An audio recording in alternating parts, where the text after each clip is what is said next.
Em 8 de março é celebrado o Dia da Mulher. E para comemorar essa data especial, o TV Câmara Entrevista de hoje traz um tema inspirador: empreendedorismo feminino, que além de contribuir para a economia, é um aliado na busca por independência, mas traz consigo grandes desafios.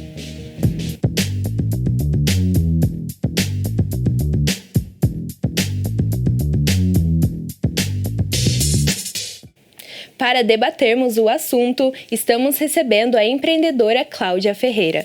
Olá, Cláudia, seja bem-vinda ao nosso programa. Olá, Alice, muito obrigada pelo convite, pela oportunidade de hoje. Legal. Cláudia, para a gente começar então o nosso bate-papo, conta pra gente qual que é a sua história com o empreendedorismo. Eu vi no material que você enviou para nossa equipe que começou depois que você se tornou mãe, é isso mesmo? Isso mesmo. Depois que eu me tornei mãe, eu me vi aí, né, na condição de trabalhar por conta própria, né, a necessidade de cuidar da minha filha, né, então eu decidi desbravar aí esse mundo do empreendedorismo, né. Sim, legal. Mas eu imagino que logo de início você já tenha enfrentado aí grandes desafios. Quais você acha que foram os principais? Olha, foram alguns, né? Mas acho que o principal, que eu sempre comento, né, com as empreendedoras e as empresárias, é você começar de forma solitária. Você se vê muito sozinha, né? Então, você precisa de apoio. Você precisa de ter uma rede de apoio, né? E aí que você tem que buscar. Quais são atualmente, né? O Sebrae, né? Você começa pelo Sebrae, que foi o meu caso, né? Me ajudou muito. E é isso. Sim. Começar por aí. Com certeza. E como que você acha que a pandemia impactou também nesse cenário econômico? Porque a gente sabe que muita gente acabou perdendo o emprego e se viu ali diante de uma situação em que precisava se virar, né? Não é a situação ideal para você começar a empreender, né? Mas eu tenho certeza, a gente sabe, né, que muitos empreendedores surgiram dali. Como que você acha que a pandemia veio impactar mesmo esse cenário? No meu caso, como eu sou assessora de eventos, organizo eventos sociais e corporativos. Então, assim, no período da pandemia, nós fomos o primeiro, né, o público de frente ali, de ponta. Porque como que você faz evento, como é que você trabalha com evento num período tão difícil, né, que a gente enfrentou. E aí, quando teve o novo normal, quando a gente voltou a poder trabalhar um pouquinho, foi que eu me vi realizando eventos corporativos, né? As empresárias se reunindo para poder realizar os seus eventos, eu me coloquei à disposição delas, né? Foi aí que eu vi aí uma saída para retornar ao mercado de trabalho, né? Sim, e seguindo nessa linha também, a gente vê que o empreendedor é muito importante, né, para a economia. Como que você vê aí essa relação do micro e do pequeno empreendedor? Qual que é a importância deles na economia também do Brasil? Se você for observar, eu vejo assim, Alice, nós somos uma cadeia, né? Então, assim, por exemplo, no meu caso, eu organizo eventos, né? Então eu dependo dos fornecedores para que aquele evento se realize. Então eu preciso do buffet, eu preciso do DJ, eu preciso do decorador, eu preciso do fotógrafo, do filmmaker, né? Então é onde você percebe a importância de cada um. Então, assim, como hoje, né, você vê aí as mulheres cada vez mais empoderadas, não é? Você olha, como se diz, você se vê ali como parte daquele movimento. De que forma que você pode contribuir, né, nesse cenário, entendeu? Sim, Acho que basicamente é isso. É perfeita a sua colocação, essa era inclusive a minha próxima pergunta, porque a gente já falou, né, aí de uma maneira geral, deu uma introduzida no assunto do empreendedorismo, mas agora a gente adentra mais no nosso tema, que é empreendedorismo feminino. Qual que você acha que é a importância do empreendedorismo feminino, no sentido de colocar de fato a mulher ali no centro, né, da sua carreira, que ela vai desenvolver também? Se você for avaliar, se você for aí buscar os registros mais recentes, a mulher cada vez mais está aí à frente, como se diz, da família, de ser uma chefe de família. Então, ela se vê na condição de ser mãe, de ser dona de casa, e aí assim, como que faz? Né? Então ela precisa muitas vezes ser mãe solo, né? Que é o meu caso em particular. Então eu me vi nessa condição, né? De você ter que, depois da maternidade, eu ter que enfrentar a vida, né? Então a minha história vem de encontro com as demais, que é o que eu vejo hoje, né? Eu sou apenas mais uma, entende? Sim, e a gente sabe que para a mulher, né, ela é empreendedora, que nem no seu caso, você é empreendedora, você tá lá, né, fazendo seu trabalho, quando você vai para casa, você volta a ser mãe, a ser, né, chefe do lar, dona de casa, tem todos aqueles trabalhos, né, que tem que ser realizado e tem que enfrentar aí, né, a dupla, às vezes tripla jornada. Isso também impacta de uma forma grande, eu imagino. Exatamente. Então, assim, a gente cuida do trabalho, a gente é mãe, a gente é esposa, a gente é dona de casa. Então, administrar tudo isso, eu costumo dizer que só a mulherada que consegue, né? Sim, é verdade. E você vive, ou já viveu aí ao longo da sua carreira, né, dos outros trabalhos também que você realizou, desigualdade nos ambientes de trabalho por questão de gênero? Não digo desigualdade por ser mulher, mas sabe aquela questão, como você está vestida, a forma como você fala. Então, assim, você é muito julgada por ser mulher, né? Então, você é colocada... Eu vejo muito isso na questão do salário, né? Por que essa diferença de salário? Né? Sendo que você ocupa a mesma função, vamos dizer assim. Então, isso, em particular, comigo aconteceu ao longo da minha jornada. Sim. E a questão do empreendedor mesmo aí, de uma maneira mais geral...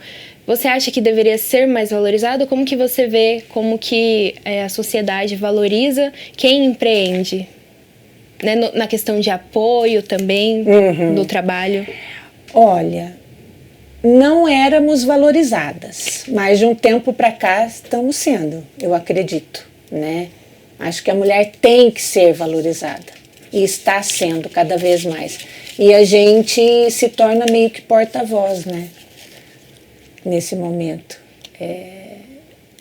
incentivando, né, sendo exemplo,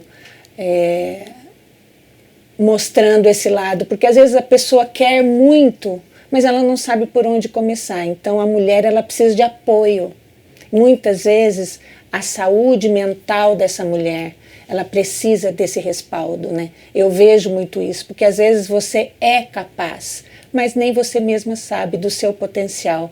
Então o meu papel no caso é potencializar aquilo que já existe em você, entende? Sim, bacana. Eu tento, pelo menos, né? E em questão, assim, de dinheiro e de administração. Primeiro, você acha que o empreendedorismo possibilita aí uma maior autonomia, uma maior liberdade econômica? A gente busca por isso, né? A Sim. liberdade de agenda, né? Você se dividir aí entre a casa e os filhos e o trabalho. Então, muitas vezes você trabalha em home office, não é? Hoje tem muito isso, né? A maioria consegue conciliar os horários muito por conta disso, por conta da internet, né? Que vem ajudando muito a gente. Então, É isso. E você trabalha também home office? Trabalho. Em alguns momentos. Sim. Como que você lida com o home office? É difícil? É que a sua filha também, ela já é crescida, né? Ela tem 16? 16 anos. 16 anos. Aí já é, né, um pouco mais fácil. Mas Sim. como que é? Você tá lá na sua casa, tá trabalhando, mas está em casa, né? Estou. Como que é conciliar aí? Em algum momento ela vem te chamar e você precisa falar, não, estou trabalhando. Estou aqui, mas nem estou. Finge que nem tá me vendo. Sim, exatamente. Então, assim, para você ter uma ideia, como eu já empreendo há 8 anos, então muitas vezes eu fui em reuniões, em visitas técnicas, ela junto, não tinha com quem deixar. Então ela ia junto comigo, participava. Teve até um casamento que eu organizei, onde o casal pediu para mim que ela fosse, como se fala, florista. Olha só! E ela ficou eternizada lá no álbum do casal, né? Que bacana. É porque ela já estava indo, acompanhando, eles criaram um afeto por ela. Então, eles criaram esse vínculo, eu achei muito legal. E aí depois, né, com a comunidade, no caso, como eu faço lives, né, e muitas vezes eu faço da minha casa, eu digo para ela, olha, momento live, hein? Silêncio.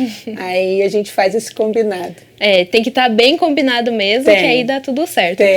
Mas ainda falando em questão de administrar, né, as finanças, como que é pro empreendedor, para a empreendedora, e para você lidar com a questão da imprevisibilidade? Porque às vezes você fatura mais, né? Tem mês que fatura mais, tem mês que fatura menos. Como é que é? Dá para fazer uma previsão? Você consegue manter uma média ou não? Não é previsível e você vai indo conforme vai acontecendo? A gente precisa, na verdade, ter ali uma reserva, né, Alice? Acho que em qualquer situação você tem que ter um mínimo de reserva, porque aí, no caso dos imprevistos, você tem para onde correr, né? Porque um plano de negócios é muito importante, né, você fazer. Então, eu sempre bato na tecla que o Sebrae, ele nos ajuda muito nesse sentido, com cursos gratuitos, né, ele te orienta muito, ele te direciona, sabe? Até, principalmente, eu acho, na questão das finanças, né? Sim, é verdade. Mas fala um pouco mais sobre como que é para você fazer, né, esse planejamento financeiro. Qual que é a importância para a empreendedora saber controlar as finanças da melhor forma? Claro, tem que estar acompanhando, tem que anotar o que gasta, mas além disso, como que você faz para administrar bem o seu dinheiro e não correr o risco, né, de se ver aí em algum momento, né, ter também uma reserva de emergência? Como que você faz isso? Fluxo, caixa, né, gente? Entradas e saídas, isso todo mundo já sabe, né, que a gente tem que ter. Eu acho que, no caso a reserva, como eu já te falei, o mínimo você tem que ter. Por quê? Surgiu um imprevisto na saúde, por exemplo, como é o meu caso. Minha filha precisa de um remédio. De onde você tira? Né? Alimentação, então assim, os custos fixos, isso você tem que saber exatamente como controlar. Agora, os variáveis, aí você vai mês a mês, dá para você ir administrando, mas o custo fixo você precisa saber, que é moradia, a internet, telefone, alimentação, né? Isso é importantíssimo. Sim. Você ter esse controle, né? E é necessário também fazer um estudo, né? É bacana conhecer mais de técnicas de administração, Sim. de finanças, porque eu vejo que para uma pessoa, né, que trabalha ali CLT, que já tem o seu trabalho fixo, já é difícil administrar o dinheiro em questão de... Tem mês que a gente gasta mais, mês que a gente gasta menos e tudo. O empreendedor não pode se dar esse luxo, porque além dele ter que pagar as contas de casa, também tem as contas do trabalho, né? Muitas vezes contrata pessoas, então também tem a questão de pagamento de salário, pagamento de espaço, dependendo Sim. do que é. Então, aí, ao invés de ser uma conta que tem, né, de maneira geral, uma conta fixa, são duas. Exatamente. Tem que ter maior controle. Exatamente. Então, assim, nesse caso, Alice, você me fez lembrar bem aqui. Acho que, primeira coisa, eu sempre falo, qual é a diferença da empreendedora para a empresária? Empreendedora é aquela que está começando, né? Ela está construindo o seu caminho. E aí, para empreendedora é ótimo, empreendedora se tornar uma empresária, ela tem que sair do amadorismo. E como que ela faz isso? Vai atrás de um bom contador, né? Abre a sua empresa, a sua microempresa, que seja a MEI, no caso, né? Como eu sou sozinha. Vamos pegar aí o meu exemplo. Você começa como MEI. E dá, hoje em dia, né, a gente sabe, você acessa a internet e você mesma consegue fazer isso, né? Sendo MEI. Porque você se formalizando, você tem como se diz? Esse controle maior também, administrativo, que é o que você falou. Você precisa olhar, dividir as suas contas é importante também, né? Você não é mais uma pessoa física, que a gente costuma dizer, você é uma pessoa jurídica. Então, ter esse entendimento, né? Porque às vezes, na ânsia, ou muitas vezes na necessidade, a pessoa, um dos erros muito comum é a pessoa usar o dinheiro particular, Sim. né? Ou melhor, pega o dinheiro da empresa e gasta para si, nas suas contas particulares. E isso é uma coisa... Gente, é ladeira abaixo. É assinar a sentença. É o principal erro. Então, assim, você ter esse controle, né? Dividir as contas físicas do PJ, né? Física e particular, isso faz toda diferença também. Sim, é interessante isso que você falou, que para a pessoa sair de ser uma empreendedora e se tornar uma empresária, tem aí um caminho, né, que ela passa. Sim. Aí eu vejo que tem uma questão também de amadurecimento, de jornada. Vamos falar um pouco mais sobre isso. Como que é lidar, assim que você decide começar a empreender? Existe um medo de não dar certo, um medo de fracassar, um medo de ter que fechar, de contratar pessoas e não dar conta do recado? Como que é lidar com isso, dessa questão mais emocional? Então, isso é uma das coisas que eu prezo muito, sabe, Alice? Que é a questão da mentalidade. Você tem ali aquela vontade de empreender, né, de fazer acontecer. Mas aí vem a questão emocional. Tem a questão do pertencimento, né? Do se permitir, né? Do merecimento, que eu sempre falo. Você merece, você pode, acredita, vai dar certo. Mas tem a questão do pertencimento, como eu falei. Então, você falar, abordar sobre a mentalidade, trabalhar o emocional dessa empresária, dessa empreendedora, vai fazer com que ela enxergue com mais clareza por onde ela deve ir, sabe? Os pontos fortes, você entendeu? Ressaltar o que ela tem de melhor, né? E ajudá-la naquilo que ela tem mais dificuldade, que muitas vezes, eu falo por mim, você acha que eu estou aqui, linda? Também tenho os meus medos, as minhas inseguranças, mas a gente tem que enfrentar, não é? Sim. E saber do nosso potencial. Então, acho que isso também, a gente poder ajudar as outras empresárias e empreendedores que estão começando, é fundamental. Começar pela mentalidade. Perfeito. Essa questão mais sentimental, na questão também de desenvolvimento, da pessoa conseguir, diante de uma dificuldade, parar, respirar, Sim. De repente recorrer também a uma terapia, né, para trabalhar questões internas, inseguranças, tudo. A gente conversa mais, só que antes eu queria te perguntar, antes da gente ir pro intervalo, você falou, antes da gente começar a gravar, que você sempre teve dentro de si algo de empreender, né? Você sempre teve essa vontade, um certo dom. Você acha que essa mentalidade empreendedora pode ser ensinada? É um dom? Tem gente que tem mais facilidade ou não? Qualquer um pode fazer igual? Eu acredito que todos nós temos um dom, né? A gente só precisa um pouquinho, se lapidar. Lapidando, aprendendo as técnicas certas, todo mundo consegue. Só precisa ter determinação, né? Consegue. Com certeza. Vamos fazer, então, uma pausa no nosso bate-papo e depois do intervalo a gente volta a conversar mais sobre esse tema que é tão importante. Obrigada. O TV Câmara Entrevista vai para uma breve pausa, mas nós voltamos já. Não saia daí.